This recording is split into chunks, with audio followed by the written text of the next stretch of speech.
Before we head into That's How I Roll, I must remind you of our Tiny Epic contest. Head over to theologyofgames.com where you can sign up to win every Tiny Epic game in its deluxe version from Gamelyn Games. Today on That's How I Roll, we've got Alan Gerding of Tuesday Night Games coming at you, well, right about now.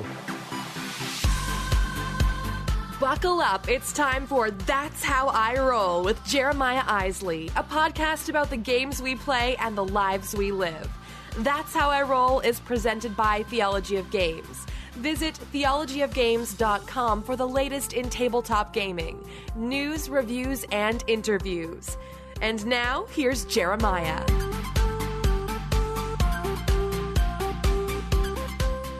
Hey everyone, welcome to episode, I think it's 109. We're somewhere in that area of the show that's called That's How I Roll. I almost said a different show name there. Never mind me. I'm not at all confused. But that other person you hear laughing is someone I call a very good friend of mine. Oh. Mr. Alan Gerding of Tuesday Night Games and the Tuesday Night Podcast. Alan, how the heck are you? Hey, it's great to be on the show. You know, Jeremiah, my favorite number, 109. Unless this episode is an episode 109, then my favorite number is whatever heck the episode number actually is. I think I can confirm that we are indeed in the middle of episode 109. In fact, serendipity. It's my favorite number. Wow. What a world we live in. What a time to be alive, right? Yes. So good. How have you been, sir? I love listening to That's How I Roll with the personal updates. Although there's been some brutal ones, and I don't want to sound sadistic, and I'm not coming from that standpoint, but I love the sincerity that you bring to your show and the fact that you're very open about what's going in your life. We've had house fires, pregnancies, cancer. My goodness. I tell you. Well, thank you. First of all, thank you for the kind words about the show. The check should clear. For $109. That's why I have you on the show, is just to boost my ego. No, but thank you, though. I really appreciate that. I have said from the beginning with this show that it is sort of my weekly self-therapy session, and it continues to be that way for the most part. I like to share a little bit about what's going on in my life, and because I think that is just as as interesting as things that are going on the table with the games that we play and so forth. So it has been and will continue to be the show about the games we play and the lives we live. But I'm doing all right. It's been a busy, couple of weeks now. And I think I texted you. I said, hey, we just had a small emergency with one of my jobs that I'm doing.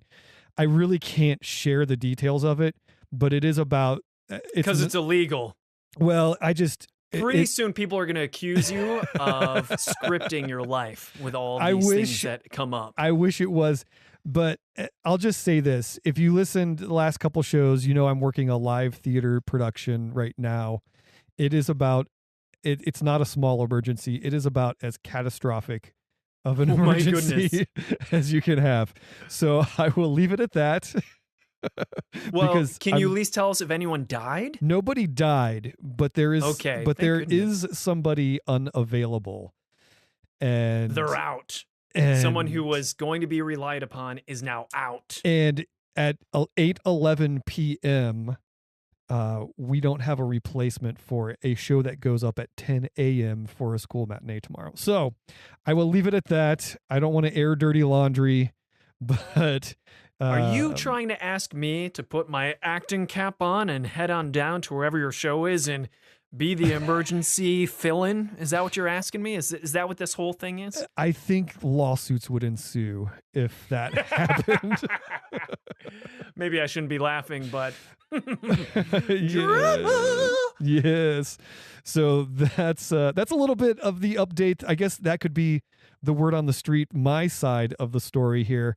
But I get to talk on this show all the time. You're not always here. What's going on with you? What's new in the life of Alan Gerding? Nothing. Okay, good. That's the show. Thanks for tuning in. We have a Kickstarter going on right now.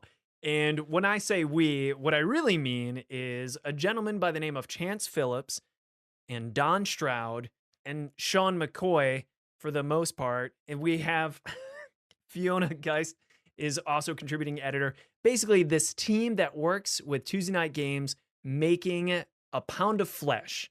And it is definitely a horror sci-fi adventure with a whole bunch of other goodies in there, available on Kickstarter right now. So that's the pitch.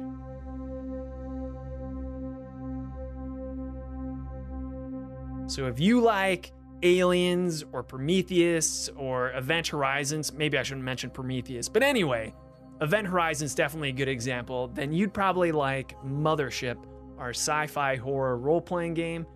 It just launched today because we're recording on February 5th, which is Tuesday. And we launched this morning. We funded in less than 10 minutes, and then we were at 200% in less than 20 minutes. It's been an amazing day. We're thrilled. So I can't complain. It's a good time. Well, congratulations, first of all, because getting Kickstarters to fund quickly or at all is always a task and always a chore. And I know there are hours and hours of work that go in ahead of that before you actually click the launch button. So very cool there. So actually, I'm very curious about Mothership. You guys sort of soft released it at Origins last year. Is that right? Yeah. Sean calls it a stealth release. Stealth release. And this really is Sean's baby. I really shouldn't even be talking about it right now because I'm coming from a perspective as just a fanboy. Yeah. Sean, we've been working on projects, and Sean basically came to me at some point and said, hey, I've got this Mothership role-playing game. And I said, oh my, this is gorgeous. We have to put our energy behind this thing. It will sell. You really think so? It's like, Sean, this is amazing. It feels so indie. It's just a zine, or a zine as some people call it, like a magazine. So it's just that classic half page, a page folded in half type of size, but it has, anyway, when you touch it, you just want to keep it and collect it because there's all this homebrew artwork and this homebrew graphic design. You feel like you're really holding someone's imaginative baby in your hand. But even cooler than that is if you're a sci-fi horror fan, it totally strokes that itch that you may have, or scratches that itch rather. Anyway, awesome. So I just really championed it in that I said we should go ahead and do this. And now here we are with the second adventure, because he also stealth released Dead Planet, which was written by Fiona Geist and Don Stroud with Sean McCoy. And Dead Planet was its own adventure and had its own toolbox full of things you can do. Like you could randomly make a deserted ship if you wanted to by rolling D6 dice. It's really cool. It's really beautiful. Nice. I know this is audio. I know that I'm selling my own stuff here. But I think the best compliment I can sincerely give it is that my name's not on this except for special thanks and publication because it's Tuesday Night Games. Right. And I would not be behind this if it wasn't incredible. That's very cool. Yeah. So I'm curious, and because it is such a small book, like when I think role-playing game, right, I think D&D, or like my boys and I have gotten into like the Star Wars RPG, the new one from Fantasy Flight, and it's large, thick manuals of rules and rules and rules and rules and character books and resource books. And I mean, you're a long-time role player. You know what I'm talking about. Oh, yes. So yes, sir. So when you say this, it's this RPG, but it's a zine, it's a zine, it's a Zango, whatever you want to call it.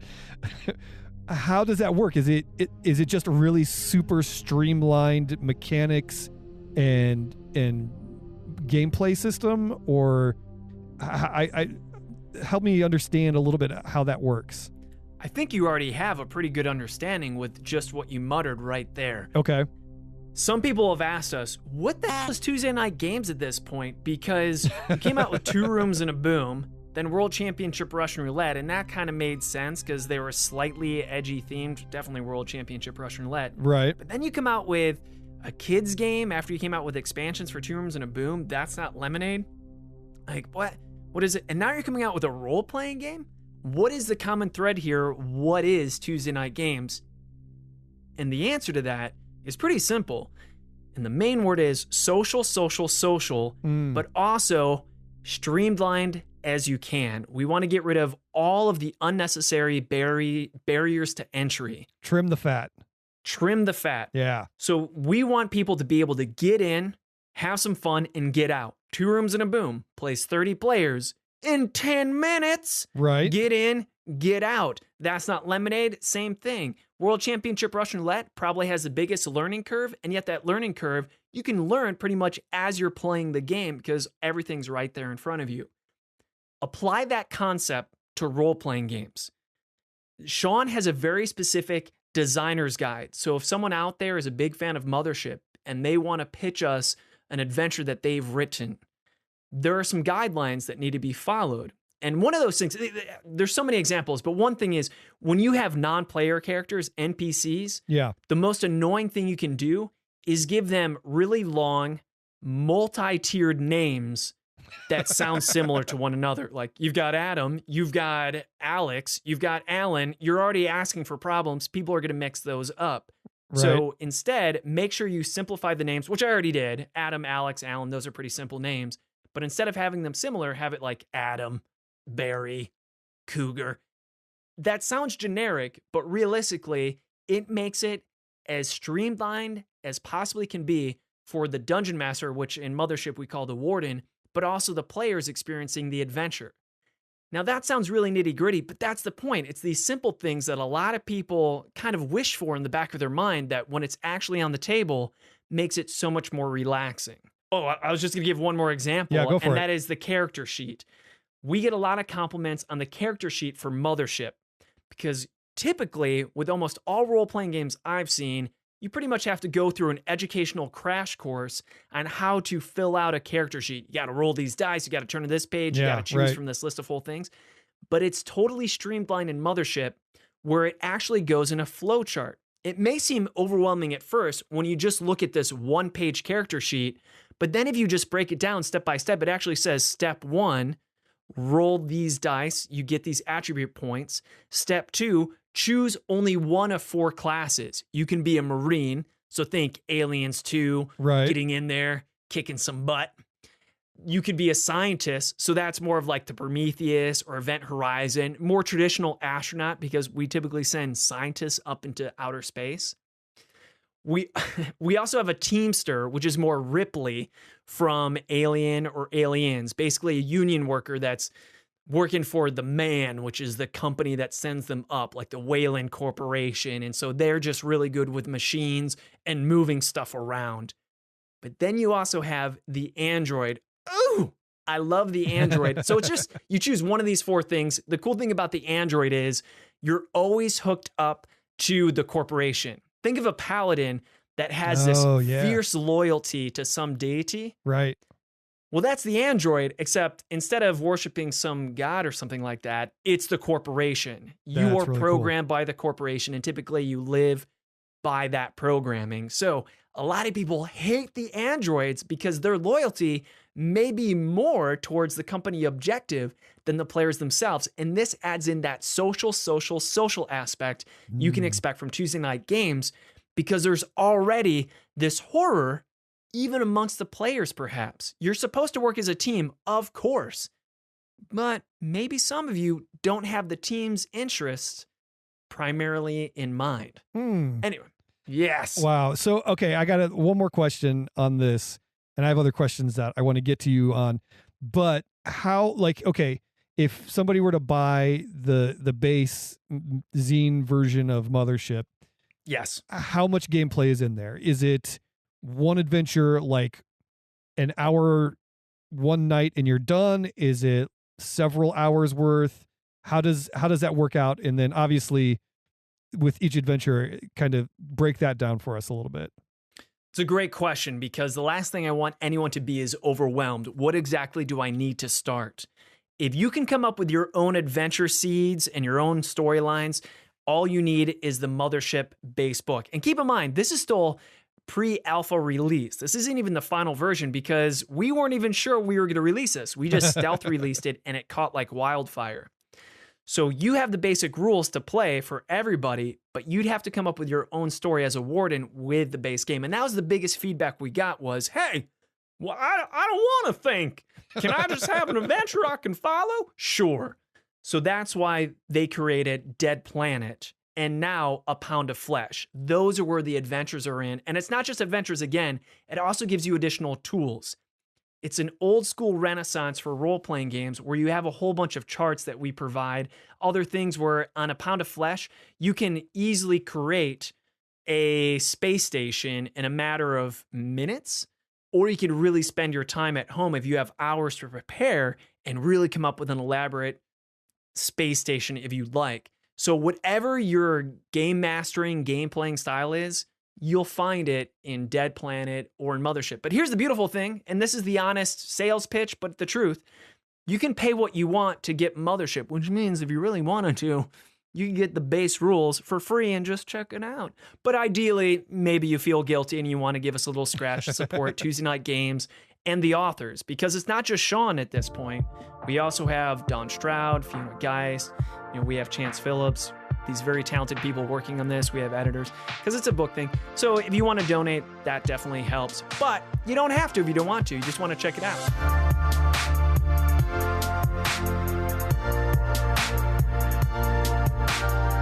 Cool. So my last question is, when can we play?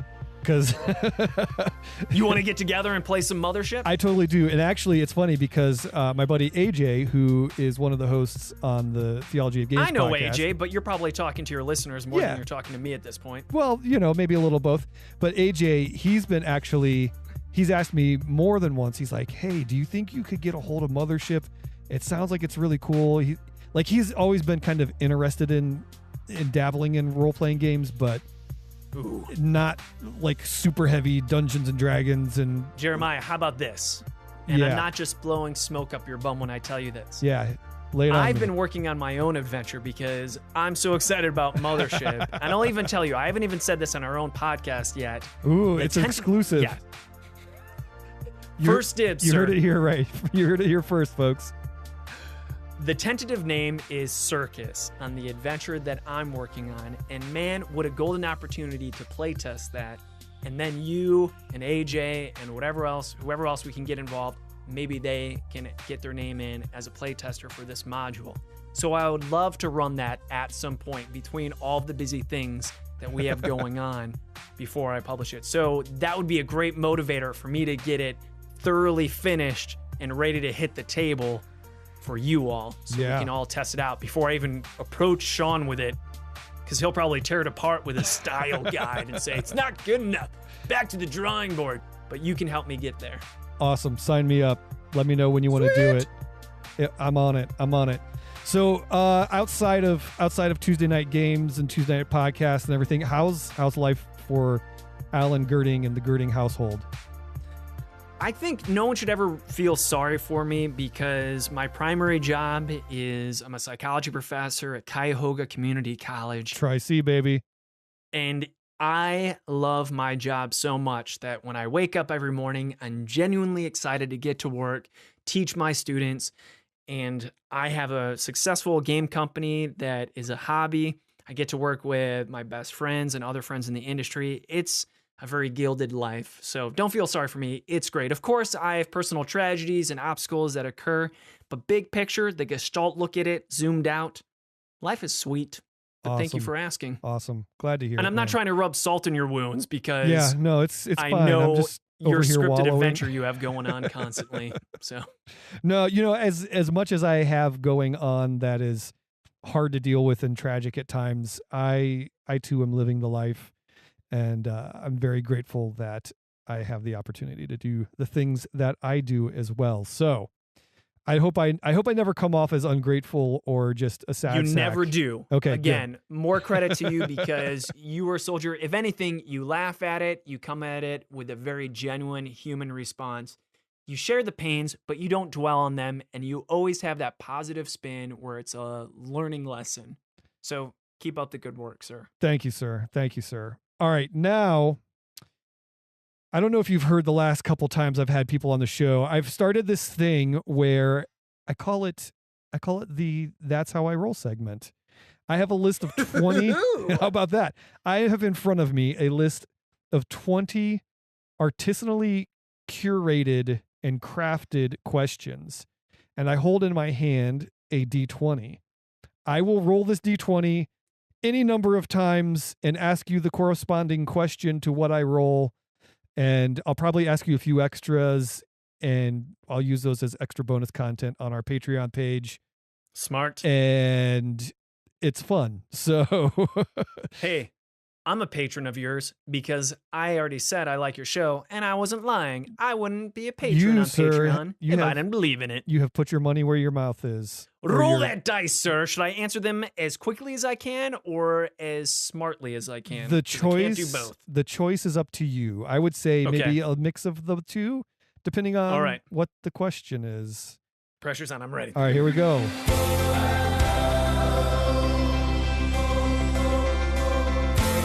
First roll is an 11. Ooh. 11, this one's kind of an easy one. Favorite school subject? Psychology. Hey-o. Yeah, by far. My first psychology class when I was in undergrad school was actually at Cuyahoga Community College. Halfway through that course, I realized, oh my goodness, this is what I want to do with the rest of my life. I want that man's job. Not that I meant I wanted the professor fired and him replaced with me, but I just went, man, his life seems amazing. You're out of here, buddy. I can do that. Awesome. So in third grade, little Alan Gerding was sitting there going, I wish there was a psychology subject in school. If you mean grade school, then gym class by far was my favorite. I'm just messing with you. All right, next question. Here we go. What did I roll? I got a 4. Ooh. Favorite holiday? Oh man, that is a difficult one. I've had a torrid past with Christmas. Sometimes Christmases were fantastic as a kid, and then family difficulties can make it a little bit dreadful. For many years, my Christmas gift that I always asked for that I never got was no Christmas, please. When I was a kid, it was definitely Easter, but I think it's come back around to Christmas. And I think it's because of the true spirit of the holiday in that spending time with family. And now that I have nieces and nephews, getting to vicariously see the joy that they get from getting these ridiculous gifts is really where it's at. Awesome. So I would go back to the holiday of giving, Christmas. Good choice. Good choice. Thank you. There's no wrong answers, but that was the right one. Yeah, it's not really an original answer. I didn't say something like Earth Day, because I like trees. Arbor Day, right? Yeah, even better. Arbor Days. Yeah. Gosh, so much better than me. Here we go. I rolled a 4 again, so I'm going to roll it again. All right, we've got an 18. Ooh. What's your opinion? That die can smoke. That's legally. Right. Here we go. What's your opinion of Swiss cheese? I'm a vegan. No, thank you, sir. There you go. Easy answer, right? Boom. All right, here we go. We're gonna roll it again. All right, number 3. What is your favorite game night snack? Ooh, you know what? The first thing that came to my mind is probably true. I'm gonna go with what I've been living off of for 3 years, and what's that, Jeremiah? I know what it is. It's people. Soylent Green is people. Soylent, yes. I've been living off of this meal replacement for 3 years, and it's great because I don't have to spend a lot of time or worry about my calories and whatnot. It's just guilt-free, and as crazy as it sounds, I find it delicious. Give me some Soylent. I've tasted it. We will agree to disagree. You're weak, sir. You'll die in the first wave in the post-apocalyptic world where we must live on Soylent. I would be king. Already acclimated to this hard culture. No, I'll just eat you. Okay. Hey, it tastes like Soylent. All right, here we go. 13 is your favorite season. Favorite season. Easy. Fall. Wait, no. Spring. Fall. Sorry, I shouldn't say Happy New Year on your show. I think your show's more respectful than that word. So I'll go with fall. It's beautiful in Ohio. If you're not from Ohio, or New England, then you may not understand how beautiful fall can be. It's true. It's gorgeous. It's true. Yeah. Or I guess the general sort of New England, Midwest area, fall is quite lovely. So yeah. All right. Couple more here and then we'll move on with ourselves. And that 4 keeps coming up. How about a 7? Ooh, lucky number. Who is your favorite Jedi? Oh man, Jeremiah, you and I have a past when it comes to Star Wars. I know we do. How fortuitous that we get favorite Jedi. Right. In fact, this is the first time I'm going to say this publicly. Uh-oh. So you heard it here first, Jeremiah. It's maybe blasphemy. I love it. I don't think I'm a Star Wars fan anymore. Whoa. Alan just dropped a big bomb on us. If you want to hear the answer and his reasoning, head over to theologyofgames.com/Patreon. Become a patron of the site. Check out the bonus content. You'll find all of it right there.